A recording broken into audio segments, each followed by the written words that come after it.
Burt Reynolds finally speaks up about Clint Walker. On February 11, 1936, in Lansing, Michigan, Burt Reynolds was born Burton Leon Reynolds Jr. His parents were Harriet Furnett and Burton Milo Reynolds, who was the police chief. Later, his family moved to Riviera Beach, Florida, where Burt fell in love with sports, especially football, which would shape his early life and goals. Reynolds went to Florida State University, where he was a good halfback on the football team. But a bad knee injury ended his dreams of becoming a professional football player.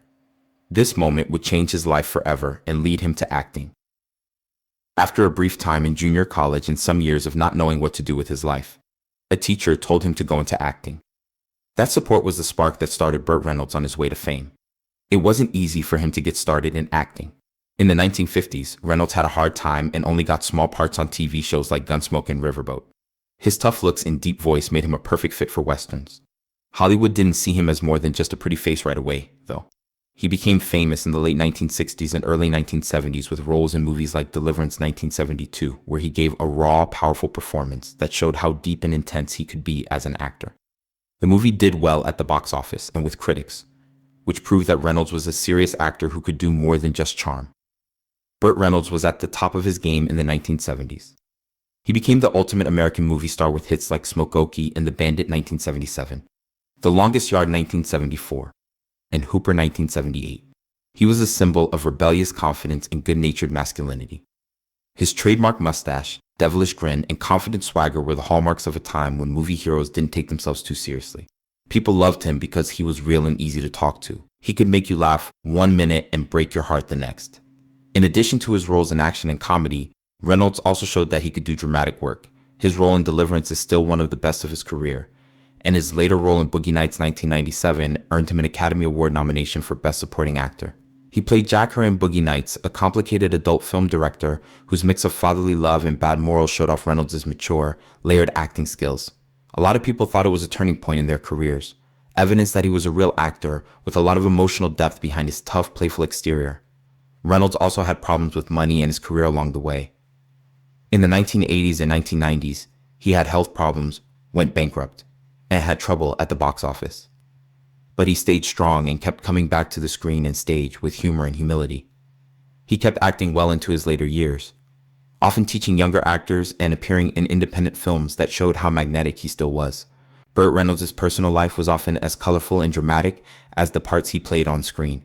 His marriages were a reflection of the intense, passionate, and sometimes turbulent nature that defined much of his private world. He was married twice, and each marriage marked a different time in his life and career. First to actress Judy Kaye, when he was just starting to become famous, and then to TV star Lonnie Anderson, when he was at the height of his fame in Hollywood. Both of Reynolds' marriages ended quickly, but they had a big impact on his public image and emotional journey. His first wife was Judy Kaye, an English actress best known for her funny roles on the 1960s sketch show Rowan and Martin's Laugh-In. Reynolds and the other person got married in 1963, when Reynolds was still a rising star in Hollywood and a promising young actor. They started out with a lot of passion and a common goal. Both were good-looking, energetic performers who wanted to get famous. But the pressures of show business and their different personalities made their marriage difficult. Later, Kaye wrote honestly in her memoir about how unstable their relationship was, saying that it was a mix of love and stress that was too hard to keep going. Reynolds would later say that the marriage ended too soon and that he wasn't ready to handle the responsibilities of a lifelong commitment. The couple divorced in 1965 after only 2 years of marriage. This was a short but important time in Reynolds' early life. Reynolds is said to have felt bad about how his marriage ended, and later said that he and Kaye were just too young and focused on their careers to make it work. Burt Reynolds got married for the second time more than 20 years later. This time with Lonnie Anderson, a blonde bombshell and television star who had become a household name for her role as Jennifer Marlowe on WKRP in Cincinnati. Reynolds was one of Hollywood's most bankable leading men and was at the height of her popularity when they got married in 1988. Their marriage looked like a glamorous fairy tale from Hollywood. Two beautiful, successful stars getting married to each other in what looked like a perfect match. The wedding itself got a lot of attention from fans and the media, who saw them as one of Hollywood's best couples.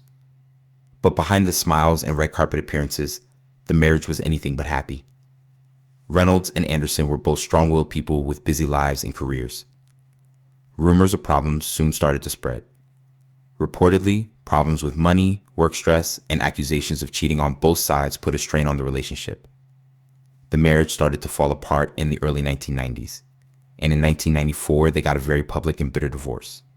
The breakup made the news all over the country because Reynolds and Anderson both talked about each other in the press, sometimes in a harsh way.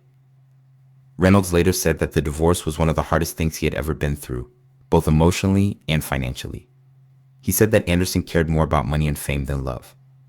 Anderson said that Reynolds had cheated on him and been abusive, but Reynolds denied these claims. Even though they fought a lot, they also had sweet times together, especially when it came to their love for their adopted son, Quentin Anderson Reynolds. Even though the marriage ended badly, both later said they were sorry that their breakup had become so public and nasty. Later in life, Reynolds thought about his marriage to Anderson with a mix of sadness and longing. He said that even though the relationship had hurt him deeply, he had really loved her and wished things could have turned out differently. Fans of classic Hollywood westerns and tough guy movies have been comparing Burt Reynolds and Clint Walker, two of the most ruggedly handsome and charming actors of their time, for decades. Both men fit the mold of the strong, stoic, heroic American man who could tame a wild horse, win a bar fight, and still smile in a way that melted hearts. Reynolds and Walker worked together from the 1950s to the 1970s, but Reynolds rarely talked about how he felt about Walker in public. That silence let rumors and guesses spread until now. In a reflective interview filmed near the end of his life, Burt Reynolds finally talked about how he was friends with, competed with, and admired Clint Walker. His words brought to life two Hollywood legends who were shaped by hard work, talent, and an unspoken respect for each other. Reynolds said that Clint Walker was already a legend to guys like me when he first started out. I was still trying to get my name out there. And there was Clint. This huge man had a voice that sounded like it came straight from the Rocky Mountains. I remember seeing him on Cheyenne and thinking, that's what a cowboy should look like. Reynolds said that seeing Walker rule television in the 1950s had a big effect on him. Burt was busy with guest roles and small parts, but Clint was already one of Warner Brothers' biggest TV stars. He was 6'6" tall, built like a tank, and every studio wanted him. I'll be honest, Reynolds said. I was a little jealous of him back then. He had what we all wanted: strength, dignity, and a calm confidence that didn't need to shout. As Reynolds thought about it more, his voice became softer, showing that he had developed a deep respect over time. Clint was more than just strong and charming. He was one of the nicest people I've ever met in this line of work. Hollywood can be rough, but Clint never lost his sense of decency. He didn't play the game like everyone else. He never changed who he was, and that's something I've always admired. Reynolds, who was known for being rebellious and getting into trouble with Hollywood executives, saw that Walker was also independent. We both had a stubborn streak. We didn't like it when people told us what to do. But Clint was calm. I might get angry or make a joke to get through a tough time, but Clint would just look you in the eye and say what needed to be said. That's the kind of power that doesn't make noise. Reynolds laughed when asked if the two had ever thought about working together. The idea came up a few times.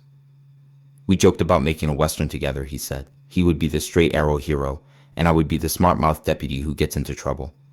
It would have been a riot, but the timing was never right. He was always off making another adventure movie while I was shooting something like Smokey and the Bandit. I still think that people would have loved to see us together. Basso talked about the long-running argument among fans about who the toughest man in Hollywood really was. Reynolds said with a smile, people love to compare.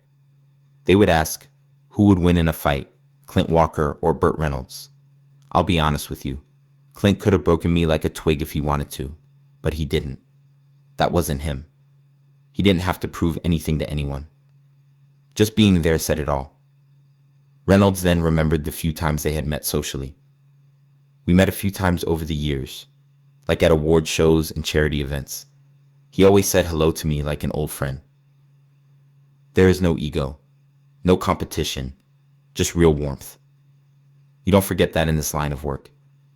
He would ask me how I was doing and how my family was doing, and he meant it. A lot of people in Hollywood aren't that honest. Reynolds' last thoughts were about more than just being an actor. They were also about what made a generation of stars. He said softly, guys like Clint Walker stood for something that's not there anymore. He was a manly man, but he was also a gentleman. He didn't need news stories or scandals. He let his work and who he would speak for him. That's not common. I think we all wanted to be a little like Clint. Strong, good, and unbreakable. Reynolds ended his speech with a simple, heartfelt tribute. There was no one like Clint Walker. When he left us, the screen lost a real cowboy, and the world lost a good man. I was proud to have known him, even if it was only a little. And if there is a heaven, I like to think he's up there riding high in the saddle, just like he always did. The truth is that I liked him more than I ever said.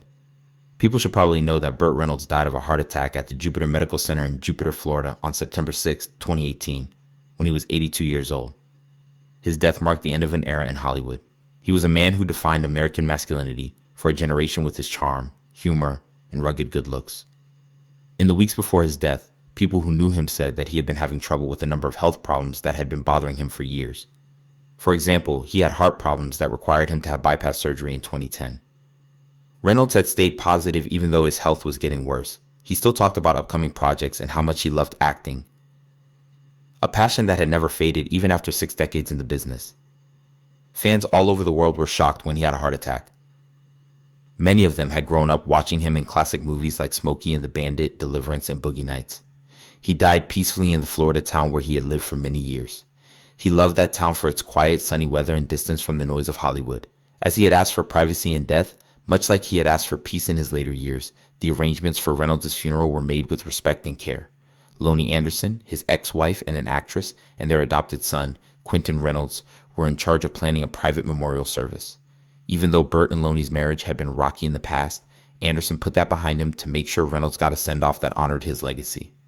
During the 1980s and early 1990s, tabloids were very interested in their relationship, but by the time he died, they had both found peace and respect for each other.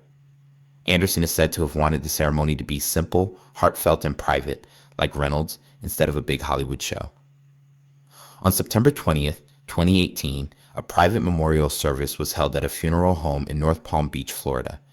Close friends, family, and a few co-workers from his time in film and television were there. People who were there talked about how kind the actor was, how funny he was, and how loyal he was to the people he cared about. It was a quiet gathering with both tears and laughter as they remembered the man who had lit up the screen with his infectious charm. Quentin, who had always kept his personal life out of the public eye, talked about his father with love, saying that he was a humble, loving man who always made time for his family, even though he was famous. People said that Anderson was very emotional during the service, but she was also very determined to honor the memory of the man she had once loved.